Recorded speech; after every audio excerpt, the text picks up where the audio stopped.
You're watching WMAR 2 News. I'm Megan Knight with your WMAR 2 News update. 70% of the Key Bridge redesign is now complete. It will feature 600-foot towers and a protective structure the size of a football field. State leaders say permits and federal approvals are moving on an aggressive timeline. Meanwhile, the Maryland Transportation Authority approved the new estimated timeline for completion, which is now the year 2030, and also the updated cost of the rebuild, which is now at $5.2 billion, which is more than double the initial estimate that was made 2 weeks after the bridge collapsed. Well, Baltimore stands to lose millions of dollars in federal housing funds, and community groups say that could force hundreds of people back on the streets as early as next year. Those cuts are being made to the Permanent Supportive Housing Program, which provides long-term rental support.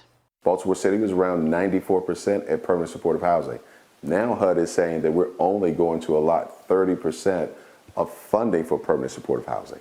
That means that the rest of those permanent supportive housing and providers will have to switch to transitional housing at best. Now, funding from the state to fill those gaps is unlikely, as it's facing a projected $1.5 billion budget shortfall in the next fiscal year. Unionized workers in Baltimore will see historic pay increases starting in early December. Mayor Brandon Scott announcing new contracts with the American Federation of State, County, and Municipal Employees Council, raising the minimum wage to $20 an hour. The money is coming from the city budget's general fund. Hazard pay will jump from 15 cents to 75 cents per hour, and meal allowances will double as well. It's going to be a lot warmer on this Wednesday as temperatures make their way up into the mid and upper 60s. So this is quite a treat. We're supposed to be ranging around the low to mid 50s during this time of year in late November. So this is well above average. But tomorrow we're going to fall below normal in the temperature department as that cold front departs to the east. So colder and drier air filters in, but winds are going to pick up tomorrow. So this is going to be the reason why we're going to feel like the 30s out there, and temps are going to struggle to climb into the mid 40s during the afternoon. If you plan on heading out to the Turkey Bowl at Johnny Unitas Stadium, right around kickoff time, 40 degrees, halftime, still staying in the lower 40s and dealing with a little bit more in the way of sunshine towards the tail end of the game.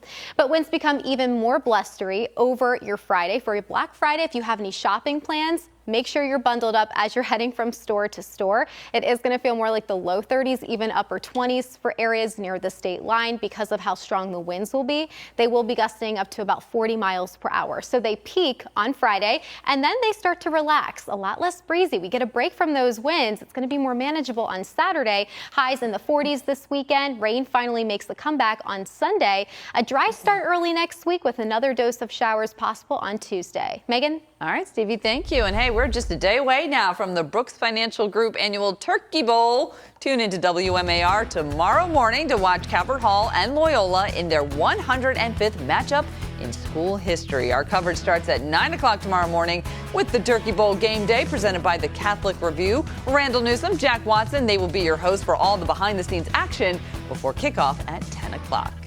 And you will find the latest on the top stories of the day by going to WMAR2news.com. And for your news and weather while you're on the go this holiday, be sure to download our app. Thanks for watching. I'm Megan Knight.